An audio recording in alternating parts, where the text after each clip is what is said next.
December 22nd, 1944. General Heinrich von Luttwitz stood in his command post south of Bastogne, studying the map with satisfaction. The American paratroopers were trapped. His 47th Panzer Corps had the town surrounded.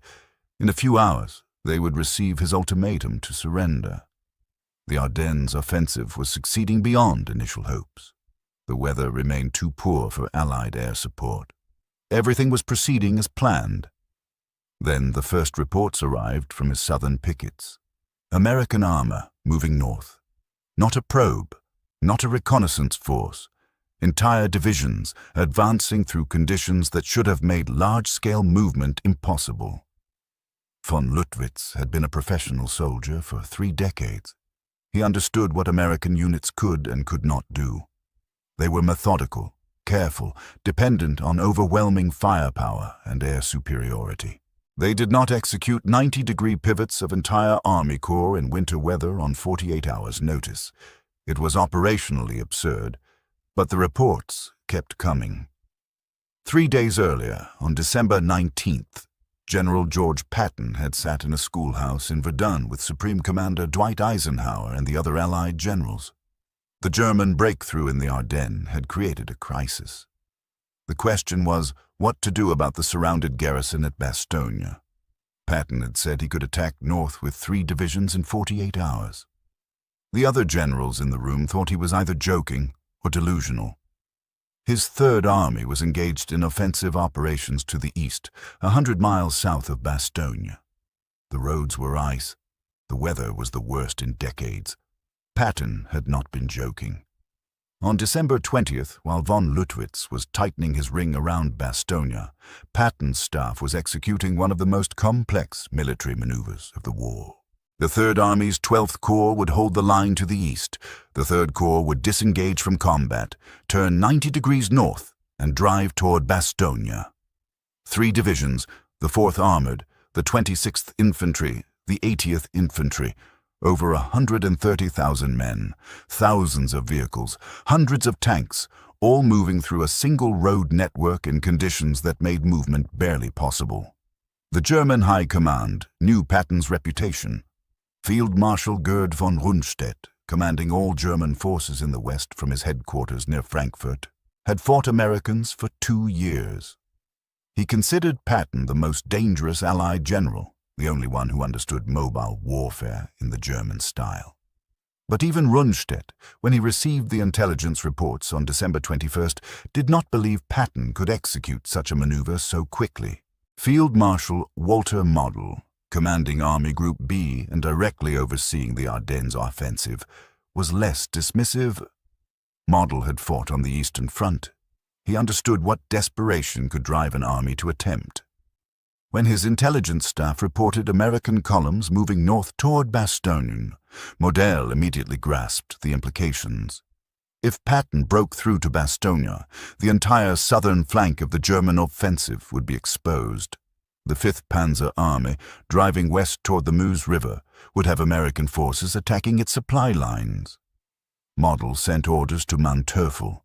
Hold Bastogne, stop the American relief force. The success of the entire offensive might depend on it. General Hasso von Manteuffel commanded the 5th Panzer Army, the main striking force of the Ardennes Offensive. A small, intense man who had risen through ability rather than connections, Manteuffel was one of Germany's most skilled practitioners of armored warfare. On December 21st, he faced an impossible problem. His panzer divisions were driving west, trying to reach the Meuse before the Americans could reinforce. He could not pull them back to defend against Patton without abandoning the offensive's primary objective. But if he ignored the threat from the south, Patton would cut his supply lines. Manteuffel made his decision. He would leave the siege of Bastogne to von Luttwitz's infantry and available panzer units. The main thrust would continue west. It was a calculated risk. He was betting that Bastogne would fall before Patton could arrive, or that the relief force could be held off long enough for the western drive to succeed. It was the kind of decision that wins or loses campaigns. On December 22nd, Patton's forces attacked north. The 4th Armored Division, under Major General Hugh Gaffey, led the advance.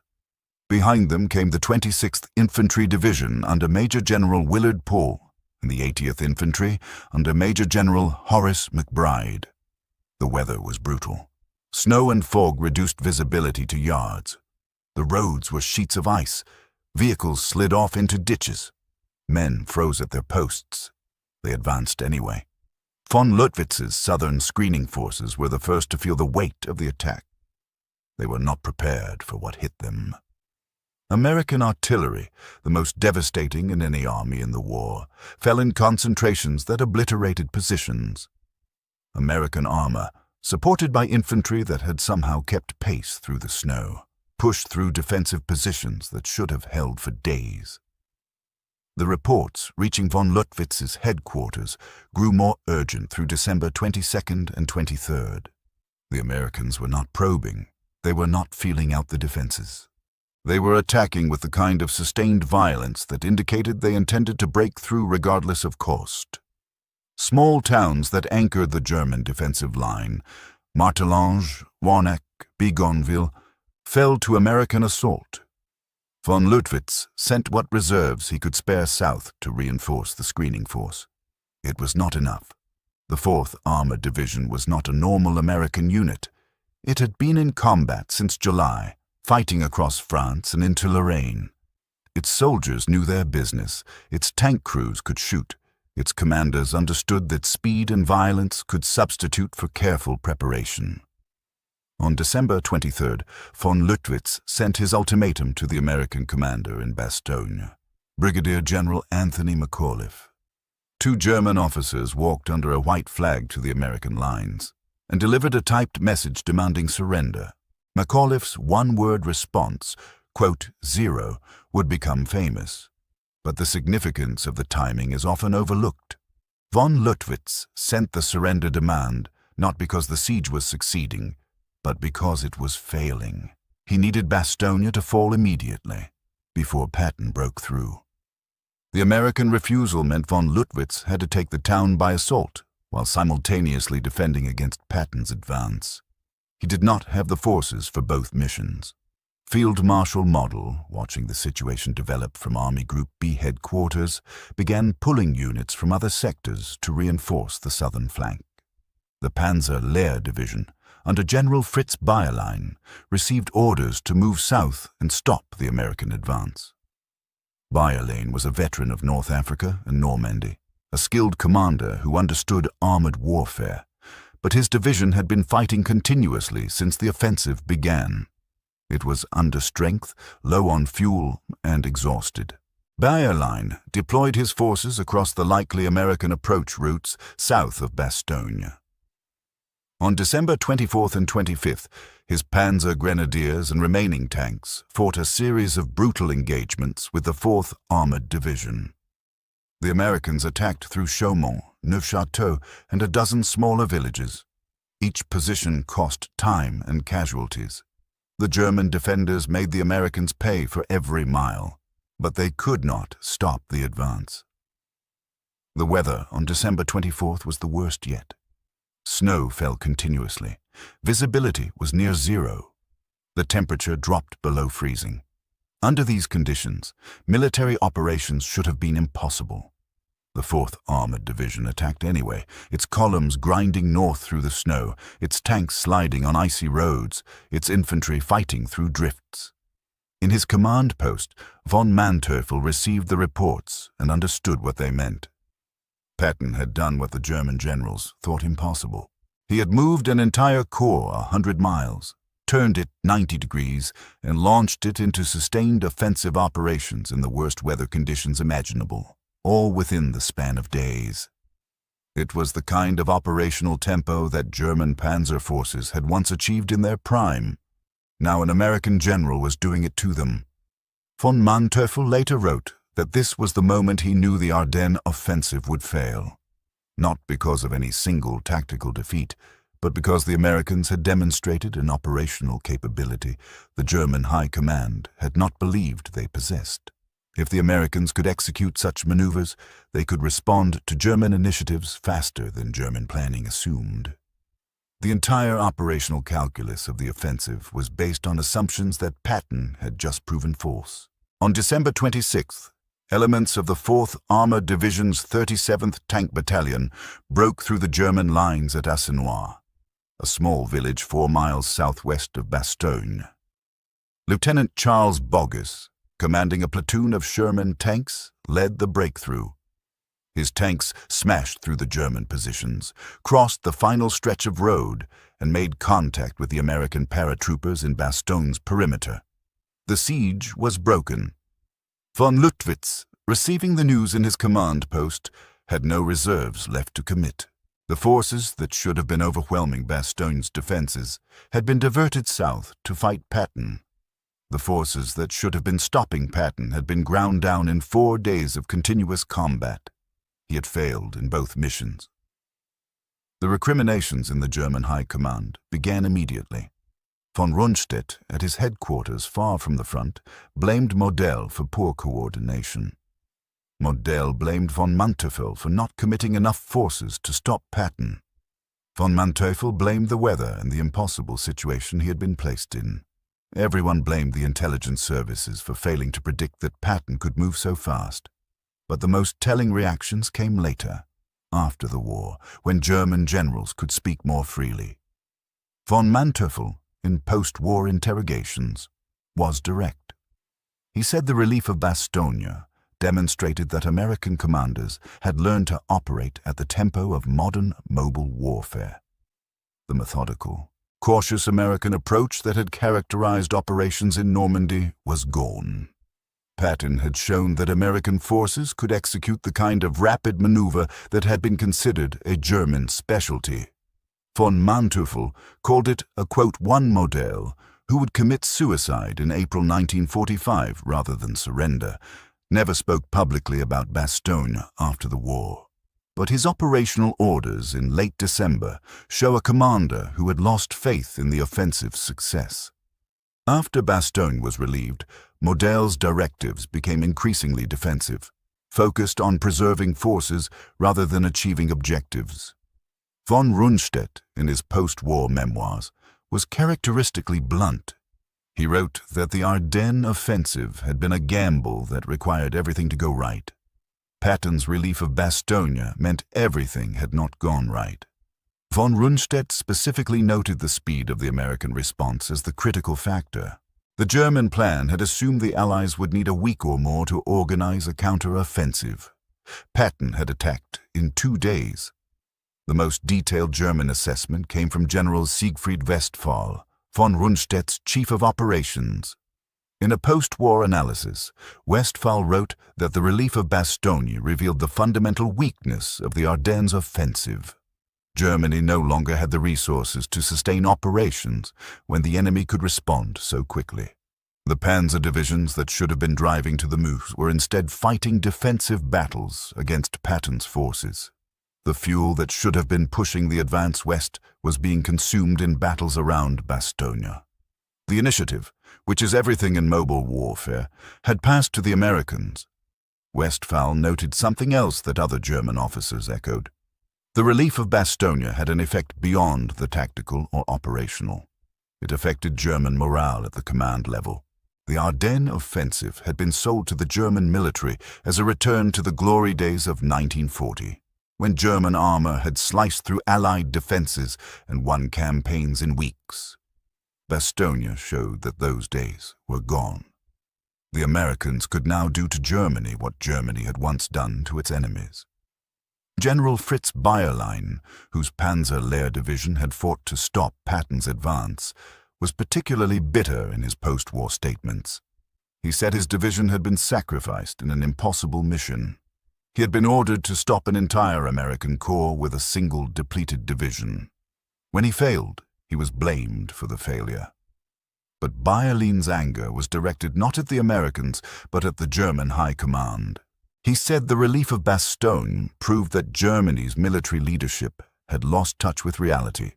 They were planning operations as if it was still 1941, when Germany had the advantage in mobility, coordination, and tempo. By late 1944, the Americans had all those advantages. The operational statistics support Bayerlein's assessment. Patton's Third Army moved over 130,000 men and all their equipment approximately 100 miles in winter conditions, then immediately launched them into sustained offensive operations. The entire maneuver, from the initial orders to the relief of Bastogne, took 7 days. By comparison, when the Germans had executed their famous encirclement at Kiev in 1941, under much better conditions, the maneuver had taken 2 weeks. The Germans had been out-Germanied. There is a photograph taken in late December 1944 that captures something of what the German generals were feeling. It shows Field Marshal Model at his headquarters, studying a map of the Ardennes. His face is drawn, his eyes hollow. He looks like a man who has just realized he is losing.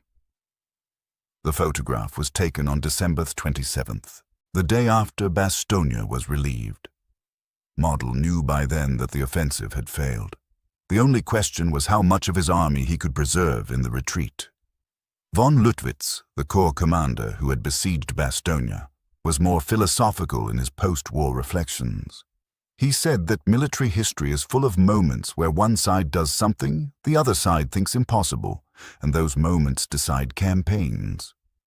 Patton's relief of Bastogne was one of those moments. Von Luttwitz had assumed the Americans would need at least a week to organize a relief force. That assumption had been reasonable based on previous American performance. But Patton was not a reasonable general. He was a general who understood that in mobile warfare, speed is more valuable than perfect preparation. Von Luttwitz said something else that reveals the German perspective. He noted that the relief of Bastogne was not just about Patton's skill or the Third Army's performance. It was about what it revealed about American industrial and organizational capacity. Only an army with enormous resources could afford to execute such a maneuver. The fuel alone required to move that many vehicles that far in those conditions would have crippled a German corps. The Americans did it and barely noticed the expenditure. Von Luttwitz said this was when he understood, at a gut level, that Germany could not win the war. The Americans had so much material abundance that they could do things that were operationally impossible for Germany. This theme appears repeatedly in German officers' post-war statements about Bastogne. They were impressed by Patton's boldness and the Third Army's execution, but they were awed and demoralized by the sheer scale of resources the Americans could deploy.